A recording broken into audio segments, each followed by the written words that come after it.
tariffs on most countries go into effect today. So tell me, are you tired of winning yet?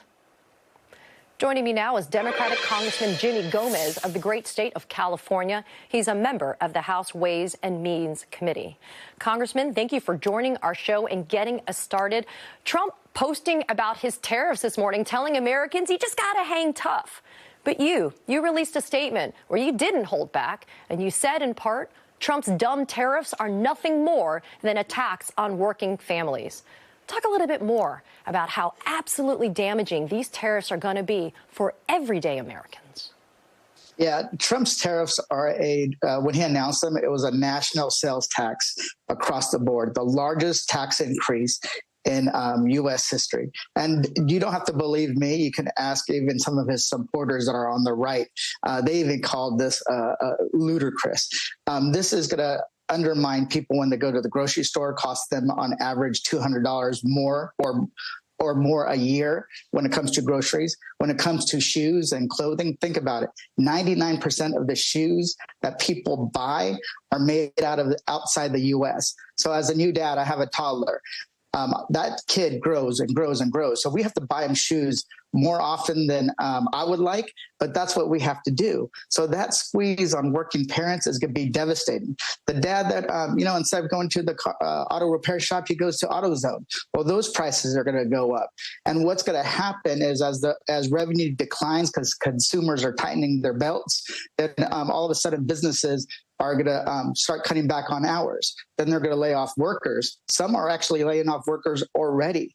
And this is going to create a downward spiral when it comes to higher unemployment, when it comes to, at the same time, seeing inflation, when inflation should actually be going down. So this could be hurting working families, almost costing them $3,800 a year on average. So it's going to be bad. And you know what? Trump and his administration don't care because they come from the billionaire class. They don't have to worry about living expenses. But the rest of us people on the ground, we do. Yeah, so let's talk about Trump's priorities. As I mentioned earlier, Trump missed out on the dignified transfer of 4 American soldiers who died in Lithuania, instead choosing to attend a golf tournament and a fundraising dinner. And last week, Congressman, Trump claimed he knew nothing about them, even though search operations had already been underway for hours. What do you make of Trump's lack of respect for these soldiers, their families, these soldiers who lost their lives in the line of duty? Trump has always had a disdain for people in uniform. He often called them suckers. So it's not a surprise, but this should be an insult to every family who has ever lost anybody, every mom and dad whose child is currently serving in the military. The job of the commander-in-chief is not only to protect our women and men in uniform, but also when they lose a life, for whatever reason, they should be there. That's the one thing. I know that when I was a staffer, even on the Hill back in 2002, I used to write the notices of when somebody lost their life in battle.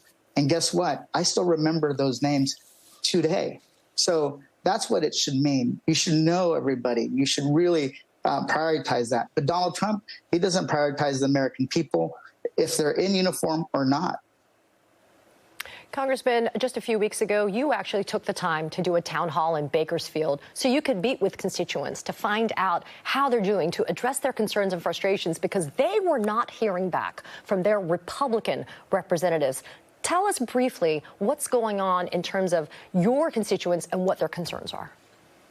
Oh, my constituents, I've had a town hall. It was on Social Security and Medicaid and Medicare. They're concerned that Donald Trump and Elon Musk are dismantling our federal government. They're trying to defund it. Then they're trying to defraud the American people by saying that they're going to give tax cuts that are going to help everybody. But everybody knows that those tax cuts, those tax breaks are going to the billionaires and the largest corporations. All the while, they're lying about it. So they want to know what we're going to do to continue to fight back. They saw that I went to Bakersfield, California, because that's where we need to win some hearts and minds over. But I'm also organizing a town hall. It's actually an organizing town hall that will help organize the people here in LA to go out to these battlegrounds, to talk to people who don't listen to our cable shows, don't read our newspapers. They're on different platforms. And the only way we can get to them is by knocking on their door or making phone calls or sending them a text message. So we're on the ground, and we're getting activated, and we're getting organized. Well, you are meeting the people where they are, and that's critical at this moment. Congressman Jimmy Gomez, thanks for joining us. I appreciate you being here. Thank you for having me. Of course. Joining me now for a more in-depth conversation is Alencia Johnson, political strategist, founder, and chief impact officer of 1063 West Broad. She's also the author of the best-selling Flip the Tables, the Everyday Disruptor's Guide to Finding Courage and